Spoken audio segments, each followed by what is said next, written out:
Hey, what's going on, everybody? So, I want to go over what is the best financing to use to purchase a business. All right, before we get into what options look like, let's figure out how you need to be thinking to evaluate a business acquisition. A lot of people get this stuff wrong. Here's what I mean. A lot of people don't have the due diligence done that they need to when they want to look to acquire a business. All right. This goes for starting a franchise, getting into a franchise or acquiring an existing business. All right. So a couple of things that you guys are going to need, right, is basically you want to understand first off, get the purchase price of the business. Okay. That matters a lot. Then you want to see what their debt is, what their asset is, what their profit margins are. All right. Because this is all going to go into your evaluation process. All right. If you have a business that has a lot of assets, okay, and makes a lot of revenue, obviously you're going to be paying a much higher price point. All right. Basically, the price point of the business can determine what you're looking at, and what types of financing you're going to go for. So I'll break this down. There's really two ways to look at this, okay, and then we'll go into ways to finance a business. One, you could do seller financing, okay. Usually that involves you putting a decent amount down, and then that means the business owner or the prior business owner or the seller is going to carry that note. Okay, that's usually pretty simple, pretty quick, pretty easy. All right, and then if it's a case like that, I would recommend using a term loan. A term loan is only going to go off of your personal credit and your provable income. What does that look like? Well, you can get anywhere from 20,000 up to 200,000. It's usually a 3 to 5 year term, and you can get that done relatively quickly in 3 to 5 business days. Okay. Now, if you're going to do a full purchase, right, meaning no seller carry, no seller financing, the best way to do this is an SBA loan. All right, and an SBA loan is going to need a purchase and sale agreement. They're going to need a lot of documentation. Usually, they're going to need all your documents. If you own a business, you're going to need 3 years of business and personal returns, as well as 3 years of business returns from them. And like I said, the purchase and sale agreement, an asset list, and they're going to analyze all that. And the good thing is when you do that, okay, when you purchase that business using an SBA loan, the SBA is also going to underwrite it to make sure that it's worth doing.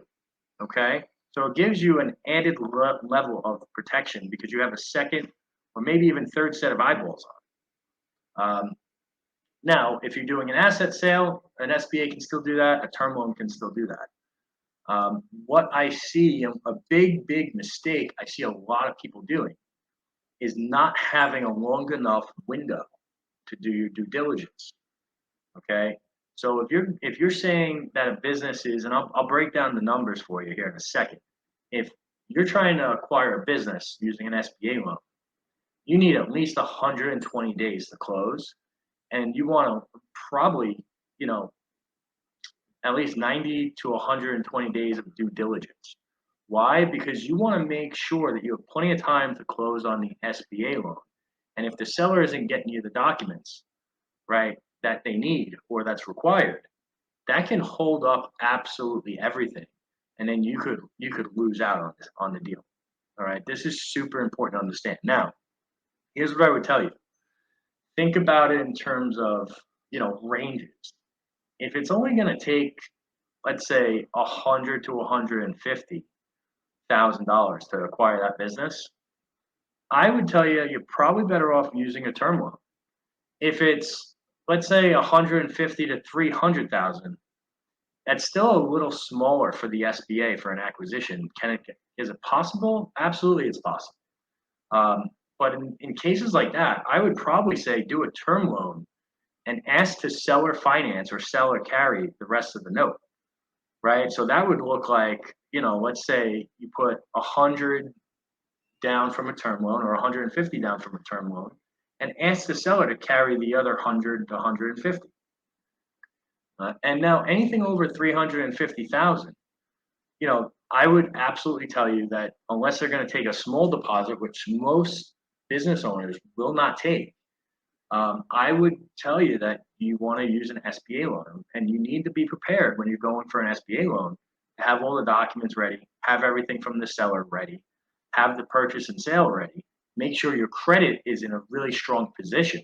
And then after all those boxes are checked, okay, after everything is checked, what you want to do is you want to make sure that you have enough of a down payment to make it happen, right? So when we're talking about an SBA loan, you really need to make sure that you have at minimum 10, because you're not going to get it done for under 10%, but 10 to 20% to put down.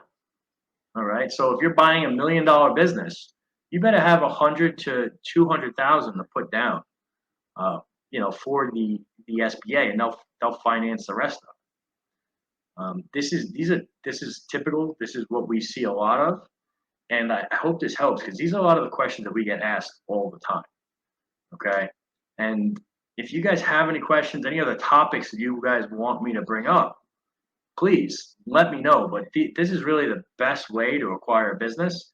If it has to be quick, I would tell you you want to go term loan and seller finance, or just term loan. If you want the cheapest and longest terms, you're going to want to use the SBA, okay, which is going to take a little bit more time to close. Also, if there's a building involved or sizable assets, you definitely want to use the SBA loan. And if there's a building purchase that is included, right, the SBA may go longer than 10 years. They might go 20 years. All right. So, and that gives you an advantage because it's going to keep your payment down. All right. And that having a lower payment is going to allow the business to cash flow much better than having a higher payment. All right. If you guys have any questions, feel free to ask, comment, like, and hey, if you guys enjoyed this, please share it. And if you're not subscribed to the YouTube channel, subscribe to the YouTube channel. I appreciate you guys, and I'll see you on the next call.